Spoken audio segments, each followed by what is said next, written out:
देखो enantiomers may be defined as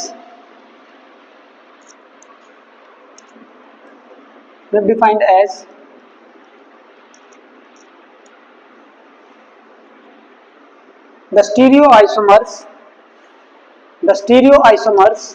may be defined as the stereoisomers which have non-superimposable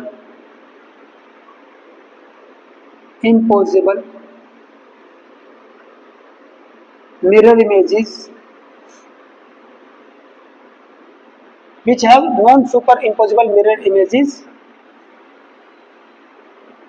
and rotate the plane polarized light in equal and opposite direction.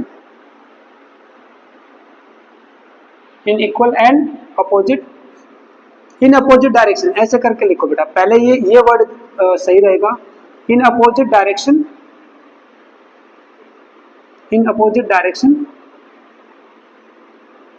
And in same magnitude, okay, and in same magnitude. For example अगर मान लो ये first shape है, अगर ये 20 degree angle से इसको rotate करती है राइट में, तो ये वाला भी इसको 20 डिग्री एंगल से रोटेट करेगा लेफ्ट में, ओके। ये होगा आपका एनांशियोमर, ओके। अब मैं आपको एक कंपाउंड देता हूं बेटा, ठीक है, उससे एक नई कॉन्सेप्ट आप जानोगे। ये कंपाउंड है ये,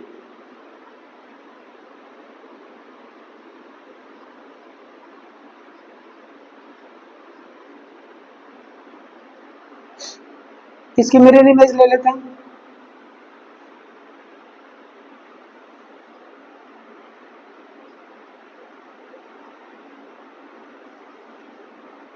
ठीक है,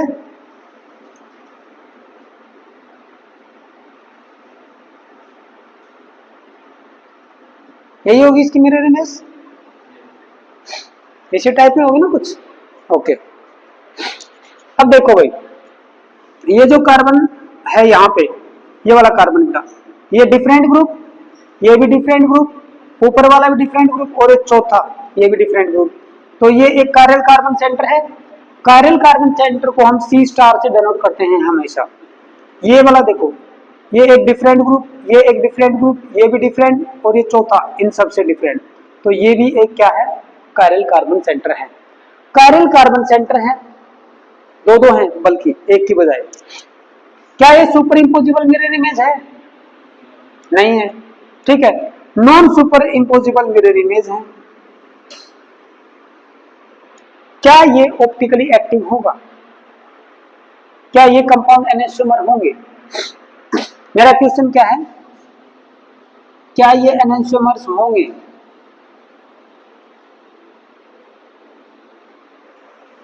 एनांशियोमर्स मतलब ऑप्टिकली एक्टिव होना, है ना, and with the same magnitude.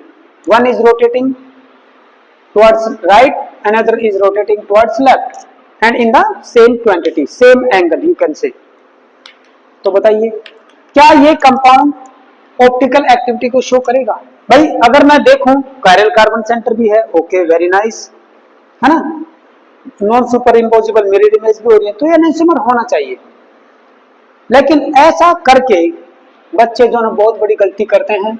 क्या होता है, जब ऑप्टिकल आइसोमेरिज्म को बच्चे पढ़ना शुरू कर देते हैं ना, तो सारी कहानी वो कायरल कार्बन सेंटर के ऊपर थोप देते हैं, कायरल कार्बन, जबकि वो नहीं करना है। करना क्या है, जो बेसिक कॉन्सेप्ट है, बेसिक कॉन्सेप्ट क्या है, एब्सेंट ऑफ या absence of symmetry elements, symmetry elements देखनी है, सिमेट्री एलिमेंट उसके अंदर है कि नहीं।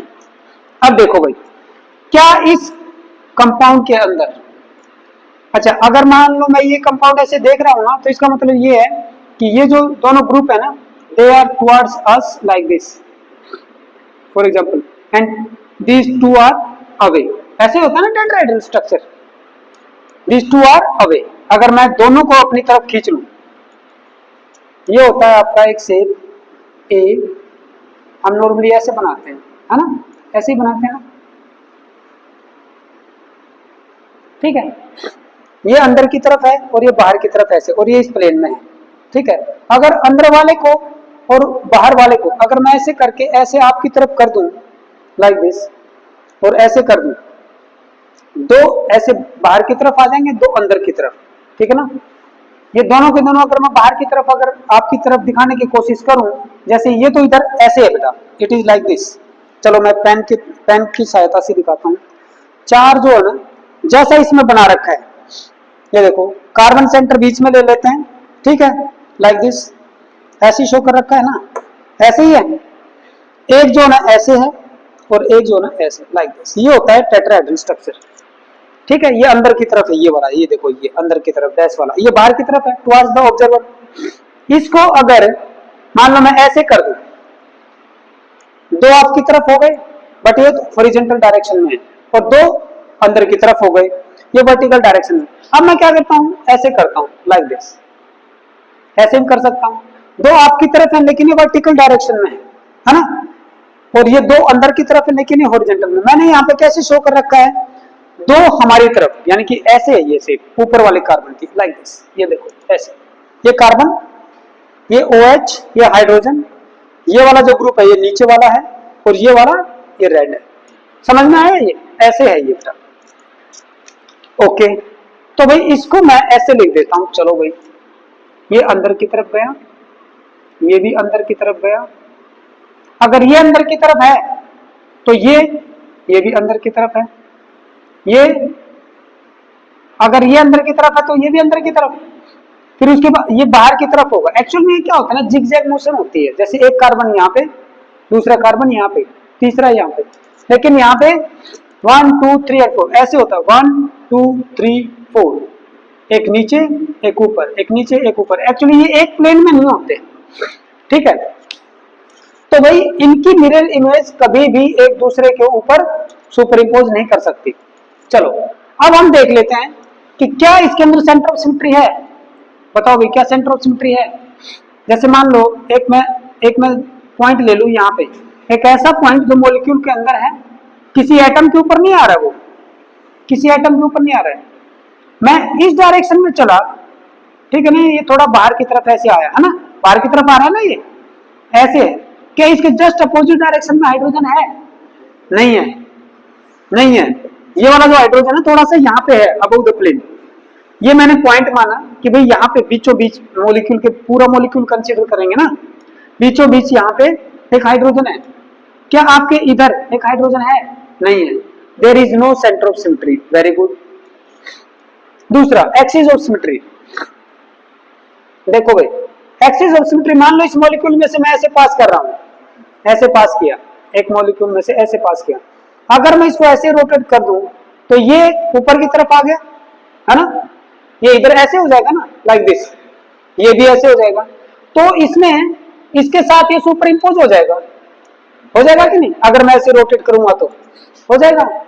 तो इसका मतलब ये है कि इसके अंदर एक्सिस ऑफ सिमेट्री तो है, ठीक है। तीसरा, यहां पर एक प्लेन ऑफ सिमेट्री भी है, एक प्लेन ऑफ सिमेट्री भी है भाई, ठीक है ना, एक प्लेन ऑफ सिमेट्री इस एक के अंदर ही, इसी मॉलिक्यूल के अंदर ही। ये जो मॉलिक्यूल है ये देखो ऊपर की तरफ है, ये भी ऊपर की तरफ है, ऐसे ऐसे मैं पास करूं तो इसकी इमेज इसके अंदर बन रही है। So this molecule is having a plane of symmetry, plane of symmetry, इसके अंदर एक प्लेन ऑफ सिमेट्री है। और जब ये प्लेन ऑफ सिमेट्री होगा तो ये जो मॉलिक्यूल है ना, ये जो लाइट आ रही है, plane polarise light, for example अगर मान लो ये मॉलिक्यूल के साथ में ऐसे इंटरेक्ट कर रही है, ये ऐसे इसने रोटेट कर दिया, जैसे ही अगले पार्ट में जाएगी ये वापस उतनी ही लेफ्ट की तरफ मुड़ जाएगी। पहले मुड़ी राइट, चल रही है राइट मोड़ दी इसने, जैसे ही इसके साथ इंटरेक्ट करेगी वापस उतना ही लेफ्ट। तो जब ये बाहर निकलेगी तो उतने सेम रोटेशन आपको दिखेगा, मतलब सेम प्लेन दिखेगा। There will be no net rotation of the plane polarised light, यानी कि इंटरनली इसमें आपस में कंपनसेशन हो गया, इंटरनल कंपनसेशन हो गया बेटा। ऐसे कंपाउंड को हम बोलते हैं मीजो कंपाउंड, क्या बोलते हैं, मीजो कंपाउंड, वो एनेंटियोमरिज्म शो नहीं करेंगे, ठीक है, वो एनेंटियोमर नहीं बनेगा, ओके, ये मीजो कंपाउंड है, ठीक है ना।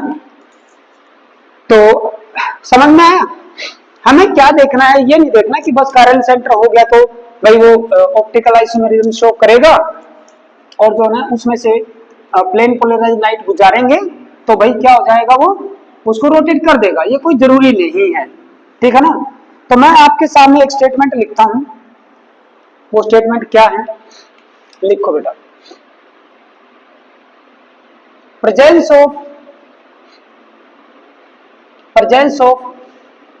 chiral center is not the necessary and sufficient condition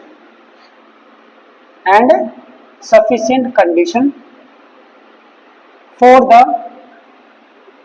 the presence